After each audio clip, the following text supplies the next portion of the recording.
벚꽃 야담 방문해주셔서 감사합니다. 구독, 좋아요, 알림 설정은 여러분의 사랑입니다.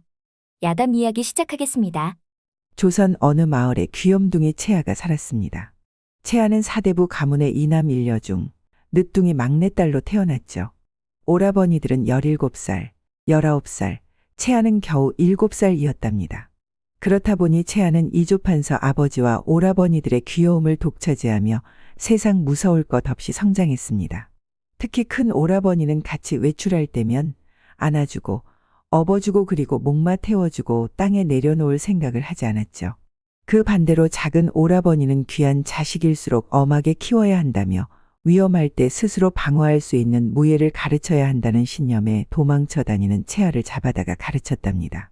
작은 오라버니는 채아가 도망 다니는 모습이 귀엽고 재미있어 싫다는 아이를 굳이 잡아다 훈련을 시켰던 거죠.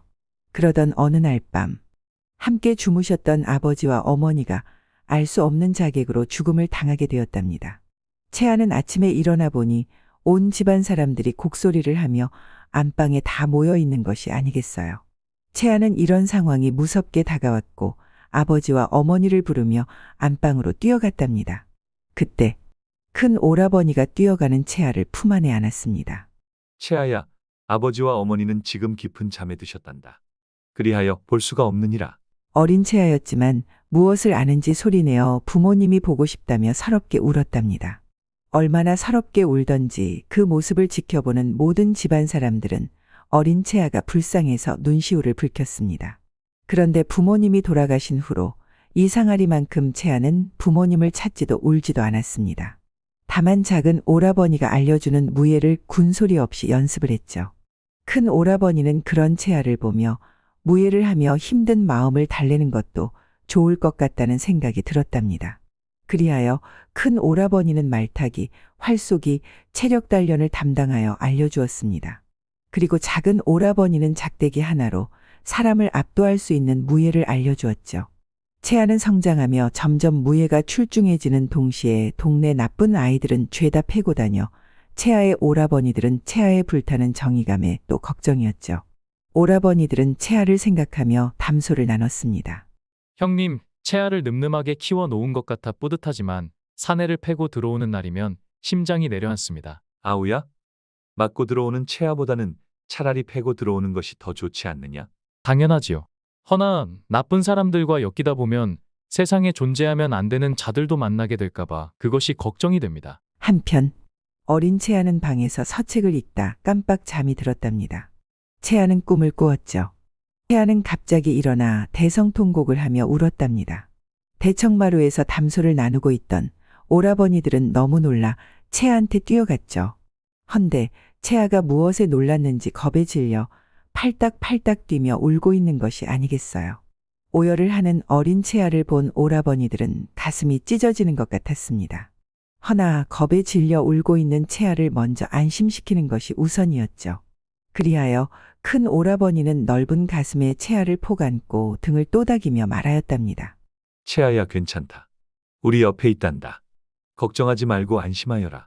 그렇게 괜찮다고 말을 수백 번 하고 나니 채아가 조금씩 울음을 멈췄습니다.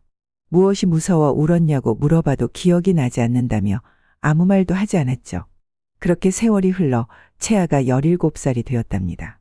하지만 여전히 잠을 자다 똑같은 꿈을 꾸었고 여전히 잠결에 울며 밖으로 뛰쳐나와 가슴을 치며 울었습니다. 채아는 오라버니들이 걱정을 할까봐 아직도 꿈을 꾸며 힘들어하는 것을 감추고 있었죠. 채아는 부모님이 돌아가셨던 밤에 자객이 담을 넘어 들어온 것을 알고 있었답니다. 그날 밤에 채아는 잠이 오지 않아 창문을 열고 밤하늘의 달을 바라보고 있었던 거죠. 그때 복면을 한 자객은 달을 가로질러 담을 넘고 유유히 걸어 별채를 빠져나가는 것 같았습니다. 채아는 너무 무서워 이불을 뒤집어 쓰고 자는 척을 했던 거죠. 그런데 그때 발자국 소리와 크윽크윽하는 이상한 소리가 가까이 들려왔답니다. 그리고는 숨조차도 쉴 수가 없을 정도로 무거운 기운이 채아를 짓누르며 다가왔던 거죠. 자객은 열려진 창문 너머로 방 안을 천천히 훑어보고 있었습니다. 그리고는 아주 차갑고 습한 음성으로 말을 하였습니다. 그래, 그렇게 숨도 쉬지 말고 죽은 듯이 있거라. 그래야 살 수 있는 이라. 그 한마디 남기고 가버렸답니다. 그리하여 채아는 그 이후로 똑같은 악몽을 꾸며 괴로워했던 거였습니다. 부모님이 돌아가신 밤에 아무것도 못하고 숨어있던 자신이 용서가 되지 않아 마음속은 자책감으로 사로잡혀 있었던 거죠. 그리고 얼굴을 모르는 자객을 만나는 날이 올 것을 대비하여 무예 연습을 죽기 살기로 했답니다. 어느 날 외출을 하고 집으로 발걸음을 하던 채아는 갑자기 방향을 틀더니 정반대의 길로 가는 것이 아니겠어요. 채아는 시간이 나면 아무도 오지 않는 계곡에서 큰 바위를 넘는 연습을 했답니다. 계곡은 채아가 무예 연습하는데 안성맞춤이었습니다. 채아는 아무도 없는 것을 확인하고 저고리와 치마 그리고 속바지도 벗고 가벼운 차림으로 무예 연습을 시작하였죠. 채아의 몸은 점점 뜨거워졌고 땀은 비 오듯이 흘렀으며 몸은 더욱 가벼워졌죠. 이제는 최상의 몸 상태가 만들어진 것 같아. 작은 바위를 시작으로 가볍게 넘고는 중간 크기의 바위도 하늘을 날듯이 뛰어넘었답니다. 그리하여 채아는 힘껏 뛰어 허공에서 공중부양을 하고 다리를 쫙 펴 바위를 넘고 있었는데 바위 반대쪽 아래 커다란 것이 보여 아래를 보았답니다. 그런데 이것이 웬일이랍니까? 한 사내가 몸을 일으켜 위를 바라보고 있는 것이 아니겠어요. 채아는 그 사내와 눈이 마주쳤고 채아는 중심을 잃고 아래로 떨어지고 말았답니다. 한쪽 눈을 살짝 떠보니 그 사내가 채아를 공주님 안듯이 안고는 채아를 보고 있었던 거죠. 채아도 사내를 올려다보았는데 사내답게 생겼고 자신을 안전하게 받아 안은 걸로 봐서는 무예를 잘하는 사람으로 보였습니다. 그런데 사내가 자신의 눈만 뚫어져라 쳐다보고 있는 것이 아니겠어요. 사내의 동공은 지진이 난 것처럼 마구 흔들렸답니다. 채아는 너무 이상하여 사내한테 말하였습니다. 어디 다친 것입니까? 아닙니다. 다친 곳은 없습니다. 이제 내려오시지요. 아, 송구합니다. 도와주셔서 감사합니다. 채아는 사내의 품에서 내려오며 자신의 모습을 봤는데 치마는 발라당 뒤집어져 허연 다리가 허벅지까지 보였고 속적삼을 보니 땀에 젖어 봉긋하게 올라온 계곡도 잘 보였던 거죠. 채아는 그제야 사내의 동공이 지진이 난 것처럼 무지하게 흔들린 이유를 알게 되었답니다. 채아는 급하게 사내 품에서 내려오고는 소리쳤습니다. 보지 마시오. 혹시 봤습니까? 무엇을 말입니까? 채아는 앞으로 볼 사람이 아니어서 다행이라 생각이 들었지만 기분은 좀 찝찝했답니다. 채아는 옷을 입고는 최대한 조신하게 집으로 주랭랑을 쳤죠. 사내는 얼음이 되어 꼼짝하지 않고 채아의 발자국 소리에 집중을 하며 채아의 행동을 읽고 있었습니다. 어디로 튈지 모르는 낭자구나. 첫날부터 내 넋을 쏙 빼놓다니 위험인물 1호로 지정을 해야겠군. 사내는 알 수 없는 말만 남기고 어딘가로 사라졌습니다. 채아는 집에 들어오니 유모가 보여 한달음에 달려가 안겼죠. 유모, 나 오늘 너무 힘들었어. 배도 고프고. 우리 아씨가 오늘 많이 힘드셨구먼요. 오늘은 어디에서 놀다 오셨을까요? 큰 바위를 날아올라 넘을 수 있었는데 어떤 논팽이 때문에. 아이고 아씨, 어디 다친 곳은 없어라? 바위가 아씨를 못 가게 막았남요? 쓰잘데기 없이 큰 바위를 넘어요. 넘게? 그냥 피해가면 될 것을? 아이고 속상하구먼요. 지는 아씨가 뭐 땀시 힘들게 사는지 모르겠어요. 채아는 유모의 잔소리가 많아지는 걸 보니 그 자리를 빨리 피하는 것이 좋을 듯 했답니다. 그리하여 오라버니를 보고 온다며 뛰어갔죠. 큰 오라버니 방 앞에 있는 돛돌 위를 보니 처음 본 큼직한 비단신이 놓여 있었습니다. 오라버니 채아입니다. 그래 어서 들어오너라. 채아는 손님이 계신 듯하여 최대한 조신하게 말을 하고는 방에 들어가 사내 옆에 앉았답니다. 채아는 옆에 손님의 얼굴은 보이지 않았지만 손님의 덩치는 오라버니들보다 더 컸습니다. 채아야, 오라버니가 성균관에 있을 때 같이 지냈던 벗이니라 나보다는 나이는 어리지만 앞으로 함께 지내며 당분간 채아 안전을 지켜줄 것이다. 오라버니들 어디 가십니까? 당분간 우리들은 조정일로 바빠져 궐 근처에서 지내야 할 것 같구나. 저 너무 걱정하지 마시고 일 잘 마무리하고 오셔요. 채아는 이상하게 불편했지만 일단 인사는 해야 할 것 같아 얼굴을 보았답니다. 그런데 이게 웬일이랍니까? 그 사내는 계곡에서 본 사내였던 거죠. 채아는 사내와 눈이 마주쳤고 사내의 눈빛은 앞으로 조심하라는 경고장을 날리는 것처럼 보였습니다. 채아도 질세라 사내의 눈을 뚫어져라 보고는 인사를 했답니다. 처음 뵙겠습니다. 이채아입니다. 사내는 채아가 어떤 여인임을 파악했기에 앞날이 고단하겠지만 강하게 키울 생각에 기대도 되었죠. 사내는 훈련대장 구준범이었답니다. 구선비는 오랜 벗인 이강진이 채아를 염려하는 마음을 너무 잘 알기에 오라버니들이 걱정하지 않게 만들어주고 싶었습니다. 또한 알아봐야 하는 일도 있었죠. 구선비는 벗인 이선비와 만날 때마다 여동생이 예쁘고 귀엽고 사랑스럽고 조그마해서 어디 내놓기가 무섭다며 하도 얘기를 많이 들었습니다. 그렇다 보니 보지도 못한 채아가 구선비의 여동생처럼 생각이 될 정도였으니까요.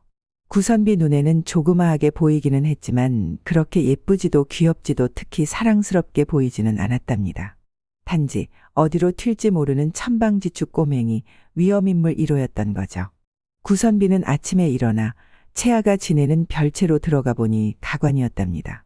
채아는 금방 일어났는지 머리는 부시시했고 유모는 17살 채아를 마루에 앉게 하고는 세안을 시켜주고 있는 것이 아니겠어요. 그리고 머리를 빗어주고 더 보고 있다가는 아침밥까지 먹여주는 꼴도 볼까 무서워 별채에서 나왔습니다. 구선비는 미리 준비한 사내 옷을 채아한테 입게 하였죠. 멀리서 채아가 입고 나온 것을 보았는데 마음에 들었는지 높은 나무에 대롱대롱 잘 매달려 있는 호박을 보고 씩 웃고는 돌려차기로 결국 박살을 내고 말았습니다. 헌데 구선비의 눈에 채아의 몸놀림은 감탄하지 않을 수가 없었답니다. 사내였다면 제자로 키우고 싶을 정도였으니까요. 구선비는 첫 번째로 채아가 넘고 싶어 했던 바위 넘기를 먼저 하기로 했습니다. 구선비는 큰 바위 넘는 것을 먼저 시범을 보여주었죠. 채아는 감탄을 하며 묽게 박수를 쳤습니다. 구선비는 바람같이 날아올라 아주 가볍게 바위를 넘었으니까요. 구선비는 으쓱하고는 바위 반대쪽으로 가 채아가 안전하게 넘을 수 있게 봐주었답니다. 채아는 구선비가 든든하게 봐준다 생각이 드니 마음껏 큰 바위를 넘는 연습을 했던 거죠. 헌데 채아는 사방팔방 어디로 떨어질지 가름이 되지 않아 구선비는 채아의 안전에 초긴장을 하고 있었습니다. 엉덩이부터 떨어지는 채아를 보니 심장이 쪼그라졌고 등으로 떨어지는 채아를 보니 앞이 캄캄했으며 머리로 떨어지는 채아를 받아 안았을 때는 심장이 떨어져 나가는 것 같았답니다. 그렇게 채아를 열심히 안고 지키며 뛰어다닌 구선비는 자신이 훈련을 시키는 건지 아니면 훈련을 받고 있는지 모를 정도로 몸은 녹초가 되어 있었던 거죠. 헌데 다행하게도 채아는 점점 일정한 곳으로 잘 착지를 하니 구선비는 그렇게 채아가 고마울 수가 없었습니다. 그리하여 잘했다고 채아의 머리를 쓰다마주니 강아지 쓰다마주는 것 같고 기분이 꽤 괜찮았답니다. 허나 귀엽고 조그마한 강아지였지만 성질은 지랄 맞았으니 기분이 싸하여 옆을 보니 채아가 가재눈을 하고는 구선비를 째려보고 있는 것이 아니겠어요. 구선비는 자연스럽게 팔을 기지개를 피고는 말하였습니다. 채아야, 뭘 그리 열심인 것이냐? 누가 보면 복수하려고 안달이 난 사람으로 보이겠구나. 채아는 땀으로 젖은 온몸이 무거웠던지 철푸덕 넓은 바위에 눕고는 파란 하늘을 올려다보았답니다. 구선비는 대꾸도 하지 않는 채아가 괘씸도 했지만 피곤도 하여 채아 옆에 대자로 누웠습니다. 바람은 살랑살랑 불고 잠이 스르륵 들어 구선비는 코를 살짝 골며 잤죠. 채아는 하늘에 떠 있는 구름 모양이 부모님이 웃고 계시는 모습 같아 눈물을 주르륵 흘렸답니다. 그렇게 채아도 부모님을 생각하며 잠이 들었죠. 얼마나 시간이 지났을까. 구선비는 채아가 끙끙거리며 온몸을 부들부들 떨고 가위에 눌려 꼼짝달싹도 못한 채 울고 있는 것이 아니겠어요. 구선비는 처음 보는 채아의 모습에 너무 놀라 채아를 안고 진정시키려 했지만 쉽지 않았답니다. 구선비는 채아 오라버니가 얘기한 것이 기억이 났습니다. 어릴 때 채아가 잠을 자다 일어나면 겁에 질려 많이 울었고 어떤 꿈을 꾸었는지 기억을 못했으며 커서는 괜찮아졌다고 했었죠. 허나 괜찮았던 것이 아닌 오라버니들이 걱정을 하니 그동안 숨겼던 거였답니다. 구선비는 그런 채아가 너무 안쓰럽고 불쌍하여 꿈이라도 꾸지 않게 만들어주고 싶었습니다.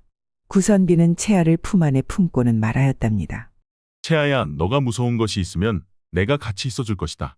그리고 싸워야 한다면 같이 싸워줄 것이다. 그러니 나를 믿고 너를 힘들게 하는 것을 말해줄 수 있겠느냐? 채아는 진정이 되었는지 구선비 품에서 나와 옆에 앉았습니다. 구선비는 자신을 바라보는 채아의 눈빛을 보니 말을 하고 싶은 듯 보였죠. 헌데 무엇이 말을 못하게 막는 것처럼 보였습니다. 채아야 말하기 힘들다면 내가 질문을 할 터이니 고개로 말을 하거라. 어릴 때 누가 말하지 말라고 겁박을 하더냐. 채아는 닭똥 같은 눈물을 눈 안에 한가득 담고 고개를 끄덕끄덕했답니다. 구선비는 겁에 질려 있는 채아를 가슴에 안고는 어린아이 마음에 엄청난 공포를 심어준 놈을 꼭 잡고 싶어졌던 거죠. 채아는 그렇게라도 구선비한테 표현을 하니 마음에 박혀있던 큰 쇳덩어리가 조금은 작아진 듯하여 한결 마음이 가벼워졌습니다. 채아는 흐르는 눈물을 닦고 말을 하였습니다. 오라버니 고맙습니다. 허나 제 오라버니들한테는 말씀하지 말아주셔요. 내 마음 충분히 알겠다. 허나 때가 되면 말을 하자구나. 네, 오라버니. 헌데 이제는 나를 오라버니라 부를 것이냐. 채아는 어렵게 꺼낸 말인데 구선비가 질문을 하니 좀 부끄럽기도 하여 눈꼬리를 뾰족하게 하고는 구선비를 바라보았습니다. 채아야, 눈은 좀 어여쁘게 뜨면 아니 되겠느냐. 이렇게 자꾸 반응을 하니 놀리고 싶지 않느냐. 구선비는 채아가 자신의 여동생이 된 것처럼 예쁘고 귀엽고 그리고 사랑스럽기까지 보이기 시작한 거죠. 난 채아가 오라버니라 불러주니 너무 좋구나. 채아도 믿을 수 있는 오라버니가 한 명 더 생겨 든든했습니다. 그리하여 계곡을 나란히 내려오다 구선비가 채아를 놀리고 도망가니 채아는 잡히면 죽일 듯이 구선비를 쫓아갔답니다. 그때 정다운 암수를 뚫어져라 쳐다보는 이가 있었는데 그 고을 대장간에서 일하는 천수라는 사람이었죠. 구선비도 언제부터 자신들을 지켜보고 있었는지는 모르겠으나 채아를 놀리며 도망가다 채아를 보는 척하고 뒤돌아 천수를 보았습니다. 구선비는 천수를 보니 나쁜 놈들 잡기 전 흥분되는 짜릿한 기분이 들었답니다. 그리하여 구선비는 천수를 중심으로 관련된 모든 것을 알아보라 수족을 통해 명하였죠. 다음 날 구선비는 채아가 잘 잤는지 궁금하여 별채에 가보니 비몽사몽으로 마루에 앉아 유모가 세안을 해주고 있었습니다. 구선비는 채아를 놀릴 생각에 발자국 소리를 내지 않고 가까이 갔답니다. 그런데 어찌 알았는지 눈을 감고 말을 하였습니다. 오라버니, 아침부터 저 놀리려고 오신 겁니까? 내 발자국 소리가 들리더냐. 당연하지 않습니까? 그럼 눈을 감아보거라. 내가 어디로 가는지 말해보거라.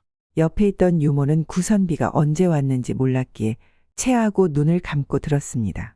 구선비는 최대한 가볍게 몸을 만들고 채아 좌측으로 이동을 했답니다. 좌측입니다. 그렇게 걸어서야 누구든 다 알겠습니다. 유모는 깜짝 놀라 눈을 뜨고 말하였습니다. 웜에 구선비님이 어찌 거기까지 가 계신감요? 지는 하나도 안 들리던디? 아시기에는 소리가 들렸는감요? 유머는 안 들렸어? 유모? 솥단지에 밥하고 있지?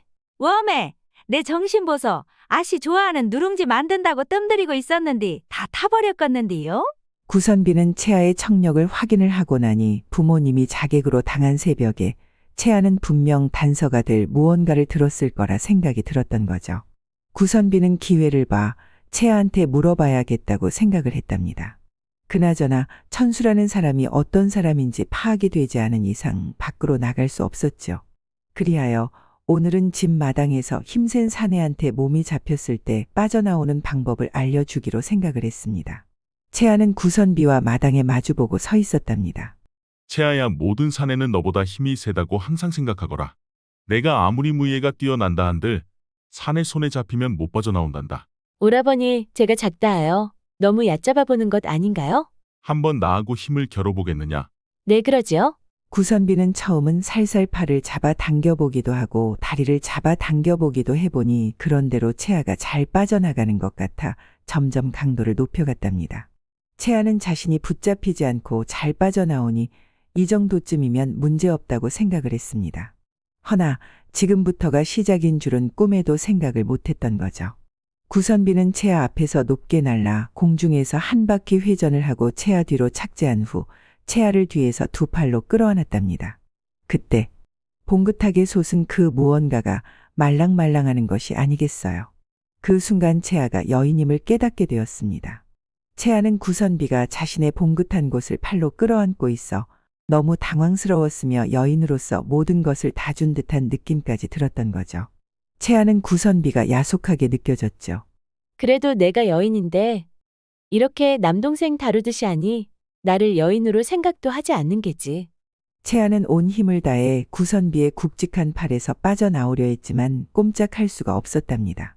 그때 부엌에서 밥하다 말고 밥풀이 묻은 큰 주걱 들고 뛰어오는 사람이 있었으니 유모였던 거죠. 아무리 무예 훈련을 시킨다고는 허나 남녀가 유별한 뒤 귀한 아씨를 뒤에서 마구 거시기를 막 안으면 되겠남요? 그렇게 소리를 지르고는 구선비한테 돌진하니 구선비는 놀란 얼굴을 하고는 팔을 번쩍 들어 채아를 놓아주었습니다. 유모는 분이 풀리지 않았던지 계속 말을 했답니다. 구선비님 그렇게 사람 안 봤는디 손버릇이 안 좋은디요? 아씨를 책임지실 건감요? 옆에서 채아는 유모가 바른 말만 하여 고개를 끄덕거리며 호응하고 있었습니다. 헌데 마지막 말에도 끄덕이고 있었는데 생각해보니 이상하여 유모를 보고 구선비를 보았던 거죠. 구선비와 채아는 눈이 마주쳤고 서로의 눈빛은 알 수 없는 불꽃이 튀기 시작했답니다. 두 사람은 처음 느껴보는 야릇한 감정에 가슴은 숨쉬기조차 벅차 올랐습니다. 그것을 지켜보는 유모는 기가 막힌 듯 말하였습니다. 웜에 똥마른 강아지 마냥 시방 뭐한다요? 어여 손 씻고 아침진지 드셔야지요. 구선비와 채아는 발그스레한 얼굴을 하고는 자신들이 어디로 가는지도 모르고 가고 있었던 거죠. 얼레? 어디로 가는겨? 웜에 그 짝은 뒷간이구먼요. 구선비와 채아는 급하게 방향을 틀어 우물이 있는 곳으로 갔답니다. 그리고는 두 사람은 허겁지겁 아침을 먹고는 저잣거리에 가기로 약조가 되어 있어 구선비는 옷을 갈아입고 앞마당에서 채아를 기다리고 있었죠. 별채를 보니 고운 한복을 입고 어여쁘게 나오는 채아를 보고는 입이 쩍 벌어지고 말았습니다. 구선비 눈에는 꽃사슴이 사푼사푼 걸어 자신한테 오고 있었으니까요. 구선비는 온몸이 뜨거워졌으며 그것도 채아가 좋다며 바짝 긴장하고 있었습니다. 저잣거리에서도 수많은 사람이 있었지만 구선비 눈에는 채아밖에 보이지 않았던 거죠. 채아가 방긋 웃으며 머리꼬지가 있는 곳으로 갔답니다.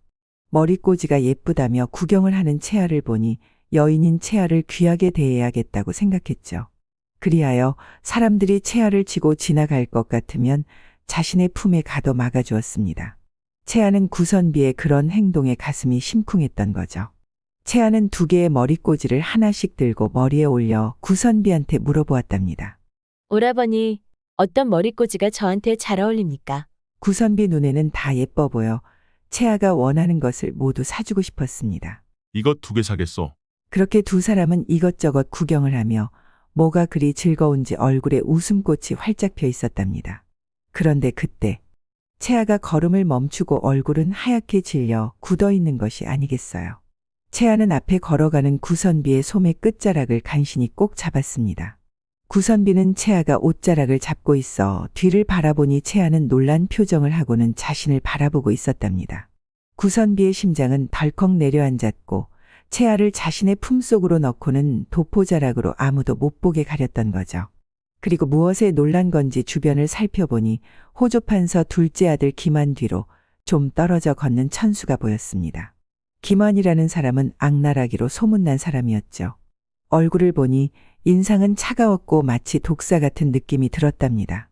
구선비는 천수가 김한 뒤를 따라가는 건지 아니면 우연인지 판단이 되지 않았습니다. 우선 놀란 채아를 다독여주는 것이 급선무였답니다. 구선비는 채아를 도포자락에 숨긴 채 조용한 곳으로 자리를 옮겼죠. 그곳은 채아 집에 가는 길목에 복사꽃이 만발하게 피어 있어 채아를 위로해 주는 듯 보였습니다. 채아는 큰 숨을 쉬고는 촉촉한 눈으로 구선비를 바라보았답니다. 구선비는 채아의 눈빛이 도와달라 애원하는 것처럼 보였던 거죠. 구선비는 떨고 있는 채아를 보니 미쳐버릴 것 같이 마음이 아파 꼭 안아주었습니다. 구선비는 채아가 무엇으로 인해 말을 못하고 괴로워하는지를 알아야 할 것 같았죠. 밤이 되어 하늘을 보니 보름달이 환하게 떠 있어 채아와 얘기를 해보려 별채로 갔습니다. 채아야, 자고 있느냐? 오라버니, 들어오시지요. 바람이 시원한데 창문을 열어놓지 않고. 그리고 창문을 보니 자물쇠가 달려 있었답니다. 순간 구선비는 채아가 말 못하는 일이 창문과 연관이 있다고 짐작이 되었습니다. 채아야, 무엇 때문에 힘들어하는지 말해줄 수 있겠느냐? 채아는 구선비를 보며 말을 하려고 입을 달싹달싹 했지만 말이 나오지 않았죠. 말하기 힘이 들면 내가 질문을 할 테니 예전처럼 고개로 답하여라. 보름달이 뜨는 밤의 자객이 이 창문으로 쳐다보았더냐? 채아는 몸을 떨며 고개를 끄덕였습니다. 혹시 그날이 부모님이 돌아가신 날이더냐? 채아는 역시 고개를 끄덕이며 소리를 내지 않고 눈물을 흘렸죠. 구선비는 바들바들 떨며 울고 있는 채아를 안아주며 말하였습니다. 채아야, 그동안 얼마나 무서웠느냐? 이제 무서워하지 말거라. 내가 알았으니 그놈을 꼭 잡겠다. 그 사람이 호판 둘째 아들 기만이더냐? 채아는 울며 고개를 끄덕였죠. 기만인 줄은 어찌 알았느냐? 어릴 때 들었던 소리가 그자한테서 들리더냐? 이번에도 고개를 끄덕였답니다. 구선비는 채아를 안심시키려 등을 또닥또닥 해주니 언제 잠들었는지 채아가 아기처럼 자고 있었습니다. 구선비는 채아를 이불에 눕히고 호롱불을 껐답니다. 그리고 나가려는데 채아는 자신의 옷자락 끝을 작은 손으로 붙잡고 있는 것이 아니겠어요. 구선비는 그 손도 안쓰럽게 보여 차마 뿌리칠 수 없어 좀 더 있기로 했죠. 그리고는 작은 손을 살며시 잡아주었답니다. 얼마나 시간이 지났을까? 고요한 밤의 정적을 깨는 발자국 소리가 들리니 구선비는 채아의 통죽비를 들고 방문 옆에 숨었습니다. 방문에 자객의 그림자가 비추었고 문을 열고 들어오는 자객을 향해 통죽비를 빠르게 휘둘렸죠. 특히 잘 보이는 얼굴, 목, 손 등을 저격했답니다. 자객은 생각지도 못한 습격에 일단 자리를 피해야 한다고 생각했던지 주랭랑을 쳤던 거죠. 채아는 갑작스러운 소란에 잠에 깨어 어두운 구석에 몸을 웅크리고 있었습니다. 구선비는 담을 넘어 도망가는 자객을 더 이상 따라가지 않았답니다. 얼굴에 확실한 자국을 남겨놨으니 상처가 아물기 전에 찾아야만 했죠. 구선비는 채아 방에 다시 들어가 구석에 쪼그리고 앉아있는 채아를 들어안고 자신의 방으로 갔습니다. 이제는 더 이상 채아를 혼자 놔둘 수가 없었던 거죠. 다음 날 구선비의 수족이 천수에 대해 전했답니다. 천수는 그동안 미동이 없었으나 그제는 저작거리에 나와 걷다가 바로 대장간으로 다시 들어갔습니다. 그리고 어제 새벽에 절에 가 불공을 하고 나와 바로 대장간으로 갔으며 중간에 만났던 자들은 없었습니다. 헌데 천수가 산을 내려갈 때 백정의 아들 아석이라는 자가 올라갔습니다. 아석은 다른 수족을 통해 알아보고 있는 중입니다. 아석이라는 사람 얼굴, 목 그리고 손등에 통죽비로 맞은 자국이 있는지도 같이 알아보거라. 그리고 10명을 뽑아 머슴복을 입게 하고 밤낮으로 이 집에 번을 쓰게 하거라. 네, 알겠습니다. 반나절이 지난 후 백정의 아들 아석은 행방이 묘연하여 찾을 수가 없다고 알려왔습니다. 구선비는 채아한테 잠시 다녀오겠다고 말을 하고는 오랜 벗이 사또로 있는 관하로 갔답니다. 우선 기만과 관련된 사건들이 있는지 알아봐 달라고 청하니 사또는 깜짝 놀라며 말하였습니다. 기만과 관련된 자료는 알려줄 수 있으나 피하는 것이 좋지 않겠는가? 기만한테 당한 사람들이 관아에 접수한 며칠 후 저 세상 사람이 되어 아무리 조사를 해봐도 기만이 했다는 단서를 찾을 수가 없었다네. 그렇다면 더욱더 기만에 대해 알아봐야 하는 것이 아닌가. 우리도 수사를 깊게 해보려 했지만 조정에 호판이 있어 쉽지가 않아. 우선 어떤 사건들인지 알아만 보겠네. 그리하여 사또는 기만과 관련된 자료를 구선비한테 주었습니다. 기만과 관련된 사건을 보니 대부분 힘없는 자들한테 화풀이 하는 것처럼 보였답니다. 길을 가다 자신과 부딪혀서 때렸고 자신을 쳐다봐서 때렸고 거리에서 얘기하고 있는 사람들한테는 자신 얘기를 했다고 때렸다는 것이었습니다. 때린 정도가 골절이나 실명 또는 청각에 문제가 생겨 듣지를 못하는 사람도 있었던 거죠. 헌데 해가 바뀌면서 김환으로 생겼던 사건들은 하나도 없고 사건은 동일한데 이름만 아석이라는 이름으로 신고되어 있었습니다. 구선비는 버신 사또한테 한 가지 더 물어보았습니다. 기만은 어디에 가면 만날 수 있는가? 요즘은 기생청아한테 빠져있다고 하니 기로에 가면 찾을 수 있을 것이야. 고맙네. 나중에 만나 약주나 하세. 그래, 몸 조심하게나. 구선비는 기로에 들어가 청아를 찾았습니다. 옳거니 내가 청아인 것이냐? 소문대로 어여쁘구나. 오늘은 너로 정했다. 구선비는 능청스럽게 말을 하고는 방으로 들어가 허세 있게 앉았답니다. 문이 열리고 청아가 아닌 기생어미가 들어와 말하였죠. 날이 청아는 아니되옵니다. 청아를 취하시기 전에 나리가 사단이 날 수도 있습니다. 그러니 다른 아이로 올리겠나이다. 무슨 소리더냐? 난 청아 아니면 싫다. 오늘이 아니 된다면 내가 언제 오면 되는 것이냐? 소용없으십니다. 청아는 김한 선비님이 매일 오셔서 아니되옵니다. 기만, 그럼 그자를 만나게 해다오. 청아를 품고 옆방에 술을 마시고 있던 김환이 자신을 만나게 해달라는 사내의 얼굴이 짜증나게 궁금하여 옆방 문을 활짝 열었습니다. 구선비는 김한을 보는 순간 당장 죽이고 싶었답니다. 나를 만나고 싶다고. 내가 김원이요. 김한의 목소리 끝에 미세하게 크윽크윽 소리가 들려왔습니다. 채아가 이 소리를 들었구나. 나도 청아 한번 취할 생각에 여기까지 왔는데 오늘 저한테 양보할 생각은 없습니까? 김한은 두 주먹을 불끈 쥐고 당장이라도 달려올 듯이 자세를 취했답니다. 구선비는 오늘은 이 정도로 하는 걸로 하고 김한이 어떻게 반응할지 지켜보기로 했습니다. 아이고, 보아하니 오늘은 아니 되겠군요. 그럼 다음 기회로 미루고 저는 이만 가보겠습니다. 김한은 구선비의 뒷모습을 보고는 혼잣말을 했답니다. 저작거리에서 이판 여식 옆에 있던 사내군. 채아가 죽으면 어떤 표정을 할지 무지 궁금하구나. 김한은 독사처럼 음흉하게 웃고 있었습니다. 한편 구선비는 집으로 와서는 채아를 찾았죠. 구선비는 채아가 보고 싶고 안아주고 싶어 견딜 수가 없었답니다. 별채로 가보니 열심히 훈련하는 채아를 보았죠. 구선비는 마음이 아플 뿐이었습니다. 구선비는 채아의 작은 손을 잡았는데 물집이 터져 피가 흐르고 있었답니다. 채아야, 이런 손을 하고 훈련을 계속했다는 말이더냐. 내 잘못이 크다. 구선비는 채아의 손바닥을 보는 순간 화가 머리끝까지 났던 거죠. 오라버니, 저한테 화를 내시는 겁니까? 아니다. 너한테 화를 내는 것이 아니다. 나한테 화가 난 것이다. 구선비는 채아의 손에 약을 발라주고 천으로 손을 감싸주었답니다. 그리고 꼭 안고 말하였습니다. 오늘은 유모방에 가서 자거라. 그래야 내가 안심이 되겠구나.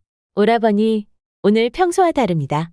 왜 이리 긴장을 하고 계시는 겁니까? 그렇게 보이더냐. 오늘은 아니다. 하지만 내일부터는 더 긴장을 해야 할 것 같구나. 그렇게 채아를 유모방에 보냈습니다. 그리고는 구선비는 별채에 있는 채아방에 들어가 김한을 기다렸답니다. 김한의 성격으로 오늘 밤을 넘길 수 없다는 것을 알고 있으며 김한의 수족인 아석이 나설 수 없는 상황이니 김한이 온다는 것을 확신했던 거죠. 자시가 지나고 축시가 되었을 쯤 담을 넘는 자객의 소리가 들렸습니다. 김한, 왔구나. 자객의 발소리는 망설임도 없이 별채로 향했으며 급기야 창문을 쿵쿵쿵 두드리기까지 했답니다. 구선비는 자객의 발소리에 마음은 덤덤했으나 창문을 두드리는 순간 온몸에 피는 솟구쳐 올랐으며 구선비의 눈은 살기로 뒤집혀 있었습니다. 그때 문을 열고 들어오는 순간부터 음침하게 들리는 크윽크윽거리는 소리는 상당히 귀에 거슬렸답니다. 김한은 문을 닫고 누워있는 채아한테 오고는 말하였습니다. 내가 살려줬을 때 조용히 살았어야지. 내 심기를 건드려 죽음을 자초하는 것이냐. 김한은 칼을 높이 들어 내려 찍는 순간 자신의 칼을 받아내는 강한 칼이 있었으니 순간 당황을 했답니다. 구선비는 김한의 칼을 맞고 빠르게 일어나 문을 등지고 섰습니다. 그리고 본격적인 쥐잡기 놀이를 하기 시작했던 거죠. 갑자기 밖이 밝아졌고 김한은 자신을 잡기 위한 덫이라는 것을 깨닫게 되었답니다. 이미 덫에 걸린 쥐는 더 이상 빠져나갈 수 없으니 최선을 다해 고양이를 공격해야만 했습니다. 구선비는 채아한테 공포를 힘어준 김한을 결코 쉽게 잡을 생각이 없었죠. 그리하여 김한이 정신을 못 차리게 빠르게 공격을 하다 허벅지에 상처를 내주고 뒤로 빠졌다가 또 빠르게 돌진하다 왼쪽 팔에 상처를 내고 뒤로 빠지고 이렇게 반복을 하니 김한은 결국 온몸에 상처투성이가 되었답니다. 김한은 자신의 의지와 상관없이 칼을 내려놓게 되었는데 구선비는 앞으로 김한이 칼을 잡을 수도 누군가를 팰 수도 없는 신경조직들을 하나씩 하나씩 끊어내었던 거죠. 그리하여 김한은 차명을 면하지 못하게 되었습니다. 다음 날 이곳저곳에서 들려오는 노래가 있었으니 호판과 둘째 아들 김한에 관련된 이야기였답니다. 노래의 내용은 이러하였습니다. 이판은 호판 둘째 아들이 죽였으며 딸 또한 죽이려다 잡혔다네. 둘째 아들을 살수록 키운 호판은 충을 알려. 효를 알려. 효를 가르치지 못한 아비가 충을 어찌 알려. 어심을 그만 흔들고 자진하여 관직에 내려와 아들과 함께 속죄하라. 이 노래는 전국으로 퍼져갔으며 호판은 더 이상 관직에 있을 수가 없었죠. 이 노래를 들은 오라버니들은 너무 놀라 집에 왔으며 모든 사정을 알게 되었답니다. 오라버니들은 채아를 안아주며 그동안 끔찍한 공포에 고생한 것이 너무 안타까워 같이 울었습니다. 구선비는 문제는 해결이 되었지만 공포를 안겨준 이곳에 채아를 놓고 갈 수가 없었죠. 배청마루의 오라버니들과 채아 그리고 구선비가 다과를 즐기고 있을 때 구선비는 사주단자를 두 오라버니들한테 주었습니다. 사주단자를 본 오라버니들은 어찌된 영문인지 몰라 채아와 구선비를 보았죠. 그때 올것이 왔구먼요. 생각할 것도 없어요. 사내가 책임질 일을 했으면 책임을 져야죠. 암만. 유모의 말이 끝나기 무섭게 싸늘한 정적이 흘렀습니다. 채아야, 유모가 하는 말이 무슨 말이더냐? 갑자기 저를 준범오라버니께서 이 말만 남기고 얼굴은 발그스레져서는 횡하니 가버렸답니다. 구선비는 자신만 혼자 두고 가버린 채아가 야속하였습니다. 허나 채아를 부인으로 맞이하기 위해 넘어야 하는 산이라면 사내답게 넘겠다는 결심을 하고 있었던 거죠. 헌데 두 오라버니들은 주변을 살피더니 말을 하였답니다. 구서방, 자네는 합격일세. 채아를 이렇게 아껴주니 우리가 고맙네. 혼인식은 언제 원하는가? 빠르면 좋다고? 그럼 보름 후에 혼인식을 하면 어떠하겠는가? 좋습니다. 그렇게 하여 일사천리로 혼인식까지 하게 되었습니다. 어두운 밤이 되어 첫날 밤이 찾아왔죠. 구선비는 온몸이 달아오를 대로 달아오른 상태이다 보니 모든 게 급했습니다. 허나 채아는 거추장스러운 옷을 빨리 벗고 싶을 뿐이었던 거죠. 구선비는 조심히 머리 장식을 벗기고 버선을 벗기고 겉 홀내복을 벗기고 저고리 옷고름을 풀려고 하니 채아가 놀라 구선비를 보며 고개를 옆으로 저었답니다. 채아야, 우리는 이제 부부란다. 모든 것을 함께 해야 한다. 마음도 몸도. 겁나는 것이냐? 아닙니다. 너무 긴장이 되어 먹지를 못했습니다. 무지 배가 고픕니다. 우리 채아가 무지 배가 고프구나. 그럼 먹어야지. 구선비는 채아가 무지 고팠지만 채아가 놀라는 것은 더 싫었기에 급할 것 없다고 생각을 했습니다. 그래도 답답한 마음은 어찌하지 못하여 술을 주거니 받거니 하였답니다. 채아의 얼굴은 발그스레져서는 구선비를 보고 방긋방긋 웃으며 애교를 부리는데 사람 환장하게 만들었던 거죠. 구선비는 채아의 얼굴을 잡고는 웃는 채아의 입술에 입맞춤을 했답니다. 채아는 놀란 토끼 눈을 하고는 딸꾹질까지 귀엽게 하는 것이 아니겠어요. 구선비는 너무 귀여워 또 한 번 입맞춤을 했습니다. 구선비는 더 이상 참을 수가 없어 호롱불을 끄고 더 깊게 입맞춤을 하며 옷고름을 풀었답니다. 그리고는 구선비는 최대한 부드러운 사내가 되어 채아를 깊게 안았습니다. 그때 구선비는 날아오는 채아의 주먹에 몇 대 맞았답니다. 허나 구선비는 아팠지만 어렵게 얻은 기회를 놓칠 수는 없었던 거죠. 그리하여 구선비는 최선을 다하여 본능에 충실했으며 채아도 구선비의 노력 끝에 처음 맛보는 황홀감을 알게 되었던 거죠. 그렇게 두 사람은 가르치고 배우며 행복하게 살았답니다. 우리가 알고 있는 출입안이라는 사자성어는 너에게서 나와서 너에게로 돌아간다는 뜻으로 행불행과 좋은 일, 나쁜 일이 결국은 모두 자기 자신에 의하여 초래됨을 비유적으로 이르는 말입니다. 그렇다면 선한 마음으로 살아간다면 선한 마음이 부메랑을 타고 행복을 가득 싣고 올 거라 생각을 해봅니다. 벚꽃 야담. 구독, 좋아요, 따뜻한 댓글은 여러분의 사랑입니다. 이 영상을 보시는 모든 분들이 벚꽃 야담과 좋은 인연을 맺어 항상 행복이 가득하셨으면 좋겠습니다. 오늘도 행복한 하루 보내세요.